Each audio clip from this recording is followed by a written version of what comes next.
What is up, y'all? It's your girl Brand New, and I'm back in a motherfucking building. This time, I'm back for a recap of Real Housewives of Potomac. This is season 4, episode 13. Um, Next week is looking more like it's gonna be a really good episode because did y'all see that clip where Monique and Giselle got into it? And I think it was at like a event for Robyn, and Robyn, I couldn't make out who she was complaining about. Maybe she was complaining about Monique, but they made it look like it was Giselle. So, and I did hear that these two are going to get into it this season, and I'm looking forward to that. I just don't know if that is going to be the scene where they get into it, or if that's just going to be Robyn and Giselle versus Monique. Honey, I don't know.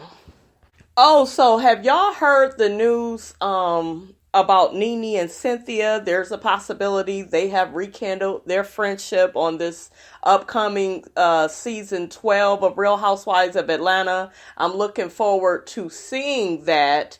I knew they wouldn't be on the outs for long, but at the same time, I don't know if I feel good about Cynthia and Nene really being friends, especially after Cynthia threw Nene under the bus, saying that, she had been a toxic friend to her for years, because it's like, did it just take that situation with Kenya and you inviting Kenya to your party? Like, I don't understand Cynthia, you all. Like, I saw, like, something with her and Nene, being friendly with each other on Instagram. I think Nene sent her, like, an engagement gift, because y'all know Cynthia has gotten engaged to Mike Hill.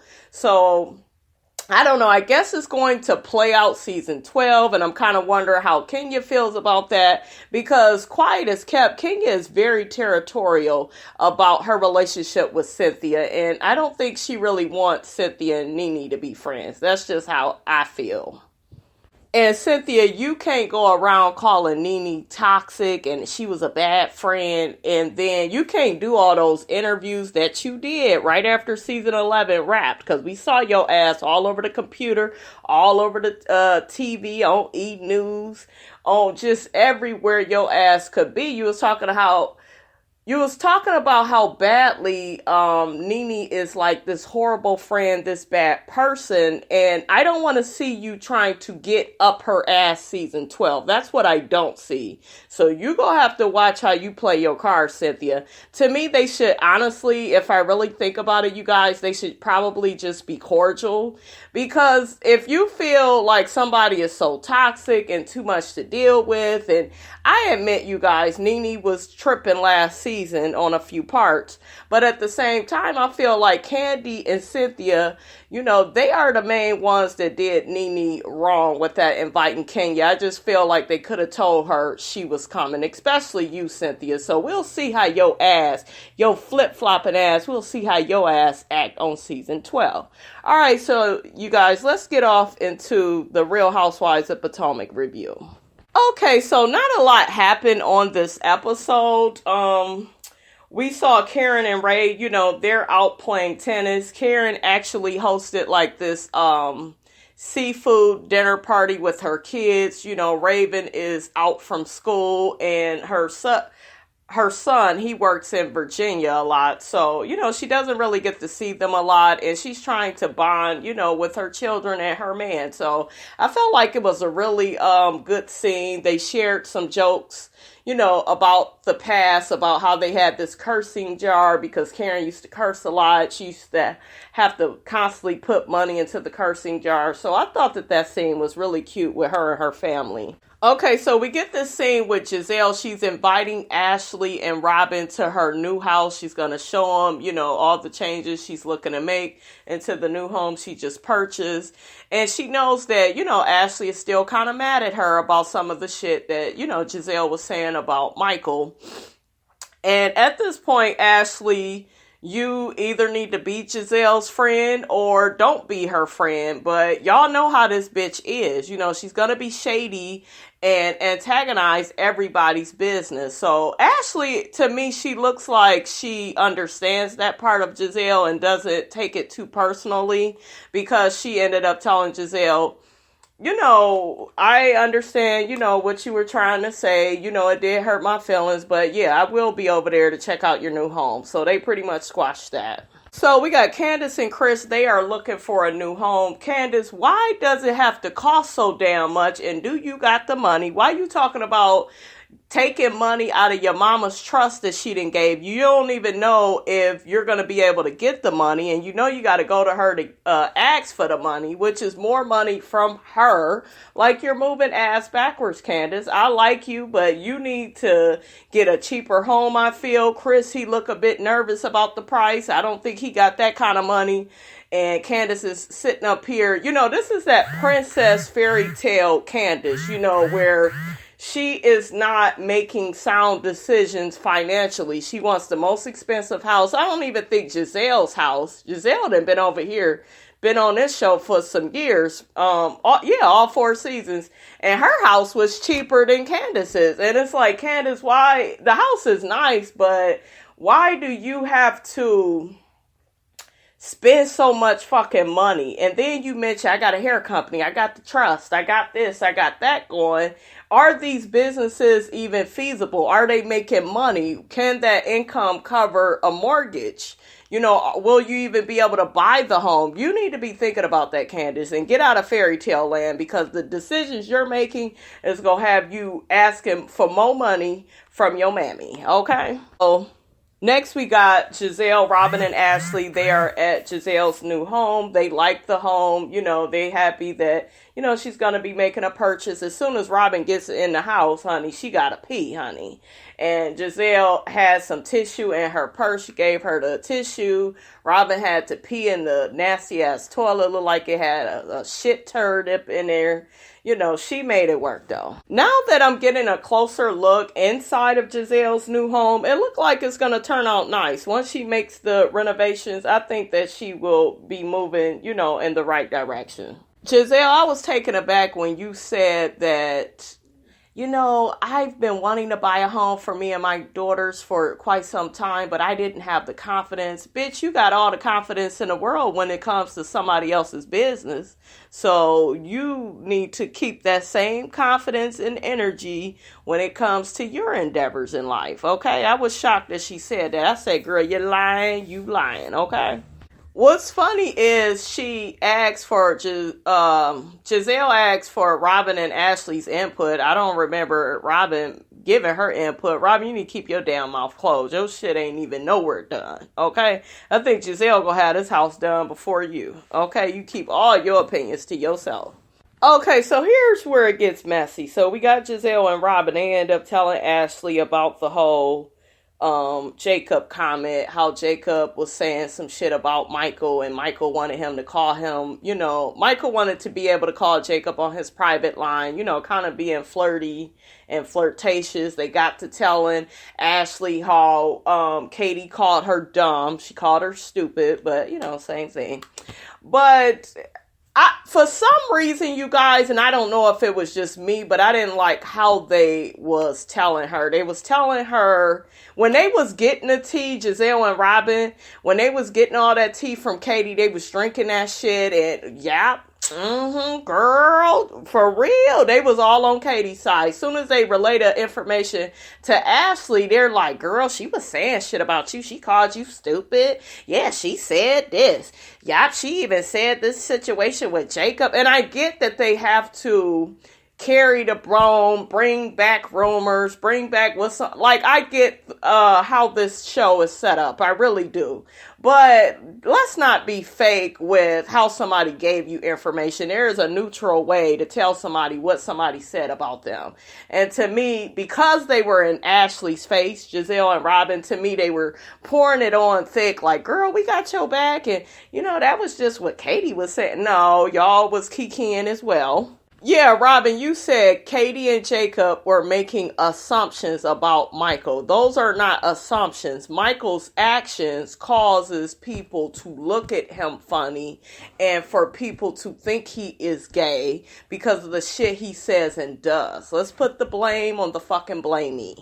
Ashley brought up how Katie smiles in her face all the time. I believe I talked to you guys about that on my last review. I'm not a fan of that either. I feel like I feel two ways about it. I feel like Ashley is a fake ass bitch, and Katie is beginning to really realize that through all these stories with Michael, and she's trying to cover for him. Like, I think Katie is really getting aggravated with that, but at the same time, Katie, you have been with this girl like all throughout this season. Like, y'all were besties, you and Ashley. So for you to kind of turn on her, it looks a little weird, but because it's Ashley and she's fucking annoying and she don't like to tell the truth and keep it real, I understand it, sister. I really do. I get it. Okay, so Ashley brought up Monique and how Monique feels like certain people in the group are making fun of Ashley and, enjoying her going through hell right now with her husband and this situation concerning him. And she brought up the fact that Monique and her talked at Monique's podcast, and Monique showed her text messages of what Candiace was saying about her. And honey, soon as Giselle and Robyn heard that, they was like, that's not cool. Isn't she supposed to be Candiace's best friend, a good girlfriend? Like, they supposed to be close. Why she go throw her under the bus like that just to cover her own ass? And Monique, you were very wrong for that. That was just so fucked up. You had the girl at your sonogram. Y'all had just made up. I just feel like that was wrong. You can support Ashley. I don't understand why you are supporting Ashley, but you can support her in a neutral way without throwing Candiace under the bus, trying to make Candiace look like the bad guy and you are such the good guy. I do notice something, you guys, with Monique's personality where she tries to, I don't know. It's this, I'm so perfect. My shit is together. It was weird because I was starting to kind of like her. She was seeming to be the most logical, this season, but she has went right back the other way with me, honey.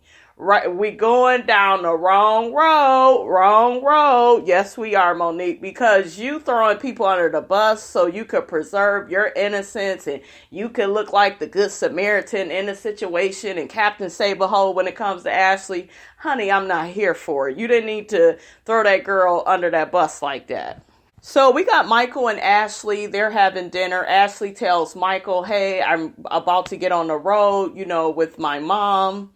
Possibly, my Aunt Sheila. I think she ended up reaching out to her after she talked to Michael. But even then, the Aunt Sheila really didn't understand why Ashley wanted to meet up with her dad. She's just like, if he blocked you, if you keep trying to get in touch with somebody don't want to be bothered, you may need to let it go. And I really agree with her when it comes to that. But, Ashley wasn't trying to hear that. I think the aunt ended up confirming that, she wanted to go with Ashley to meet her father. Anyways, when Ashley is talking to Michael about it, Michael is not supportive. He's just like, I don't think you should go. I really don't think your mother should go. She can't go a few weeks before you. I said, Michael, you shady as hell. You know that girl need her mother with her on that journey to go see her daddy. Shame on you, Michael. And I'm looking like, Ashley, you a damn fool. You sitting up here protecting this man. Now, trust me, you guys, I'm actually here on the side of, I do not feel like Ashley should reach out to her dad. Like, leave that motherfucker alone. He may not be no good for you. And according to the aunt's husband, Ashley's father is no good, and they don't want Ashley to get hurt. So I'm really on their side. But Michael, for you to be Ashley's husband and she's supporting you through all the shit that you going through, and you can't support her with trying to get some type of closure with her dad, that's just fucked up, Michael. Honey, next we got Monique, we got Chris, and them badass kids. Them kids love running around. And honey, every time I see Monique, I know that this is her last child that she's having. She don't want to be bothered with no more badass kids, honey. But anyways, they pretty much show her, and it looked like the baby is starting to affect her pelvic area. So I'm assuming she's had that big drop that a lot of us women have, when we're pregnant. I remember that feeling when my motherfucking the baby, I could feel the baby all in my pelvic area. Like, it's uncomfortable to walk, so she was uncomfortable going up the stairs. Chris tried to have the child, get in the elevator. She said, I'm already on the stairs. It's just too much for Monique. You could tell she's agitated, she's irritated, and it's just crazy. So she ends up sitting down on this ball, and, she believes that her water has broke. So Chris, she calls him several times, and, Chris ended up seeing how she was doing. He's like, oh my God, this is too early. She's like, this is too early. Let's call 911. And then I guess they ended up sending her home because they show her later in the episode. So maybe it was some type of false alarm. She's only 34 weeks. I believe I actually delivered at 34 weeks. So girl, that was crazy. I thought she was about to have that baby. So the ladies are all at Katie's little gala that she has invited them to. Don't nobody know what it's about. Katie has showed her ass up. They like, well, Katie, why are we here? What's going on? And she got to saying how her mother knew the executive director. I said, Katie, and what else? Like, what is the fucking purpose? That fucking Katie is not here, honey. Nobody is. Lights out, ain't nobody at home. And what the fuck kind of chia pet wig, Katie, did you have on at this damn gala? How you gonna invite these people out? Everybody hair looking nice, outfit, everybody done put on a new wig, and you wearing these raggedy ass synthetic wigs. Katie, I know you got a few more coins, honey. Go to your local beauty your beauty shop store.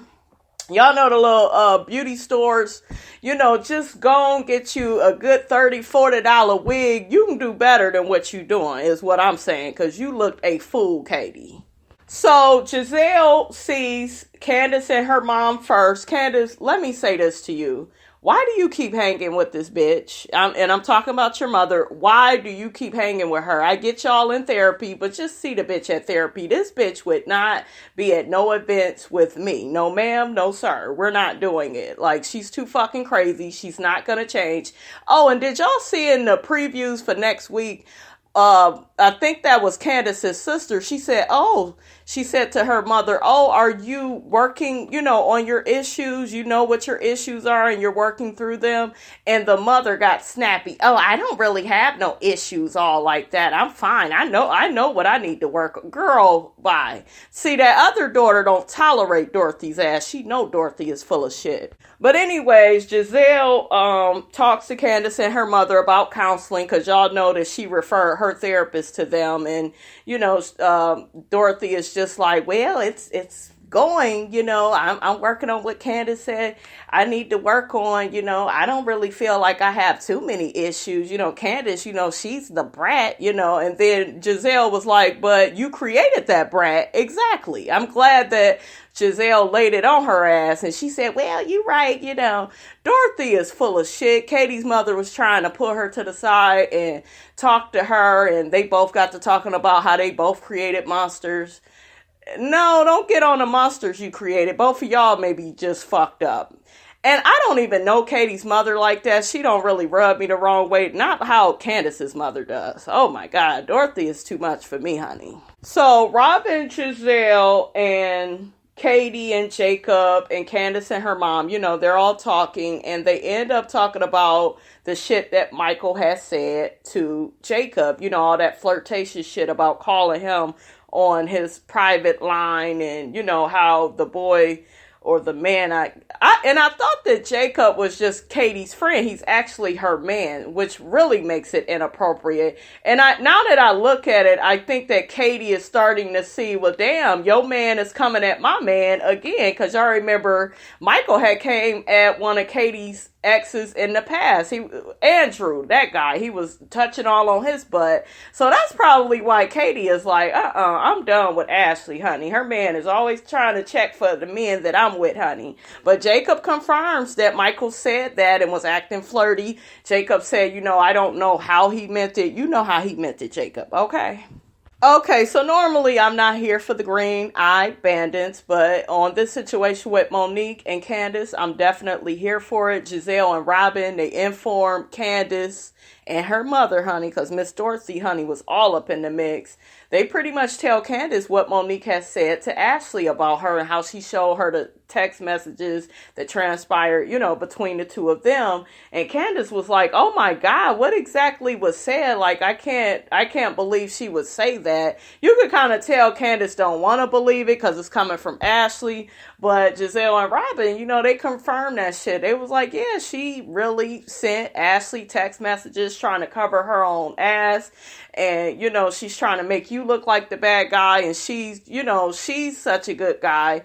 And which is true because Monique, you was saying little shit about Ashley and Michael too. Saying shit like, oh, well, maybe it's karma for Ashley. You was laughing, making little jokes. They showed that shit last week. So, Monique, you are not innocent. And I cannot wait until everybody call your ass out on your behavior, pregnant and all.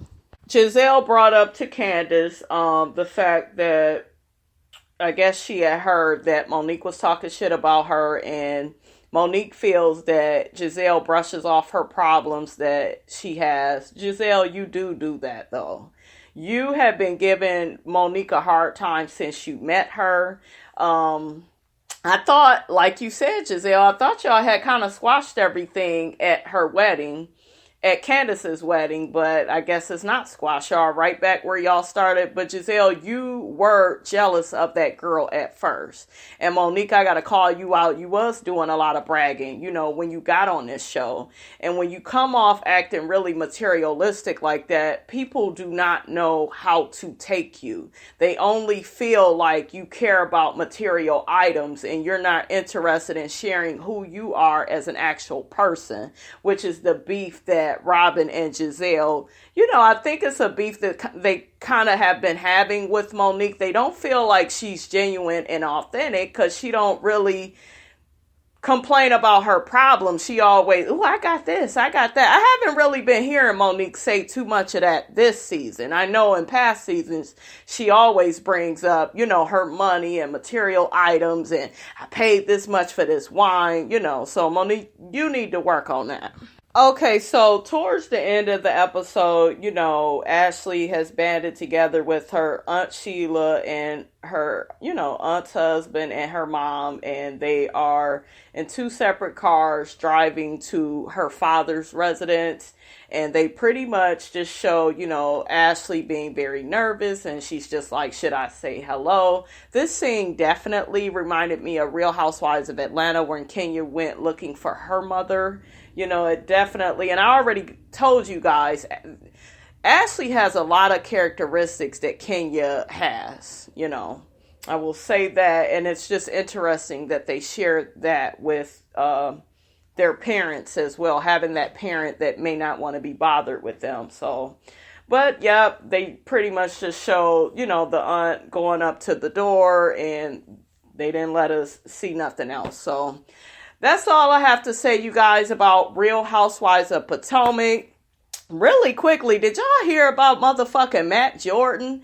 I guess he was out at a breakfast spot. Allegedly, he didn't hit his girlfriend in the mouth or did some type of domestic violence to the girl. It was just crazy. But you know what? I immediately thought about Kenya.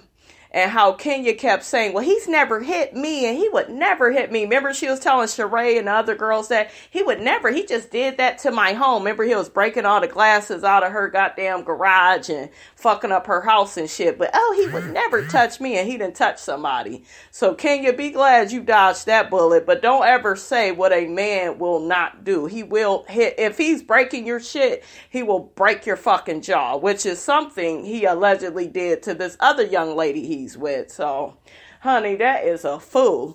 All right, you guys, that's all I have to say about that. Don't forget to like, comment, and subscribe. It is your girl, Brand New, and I am out.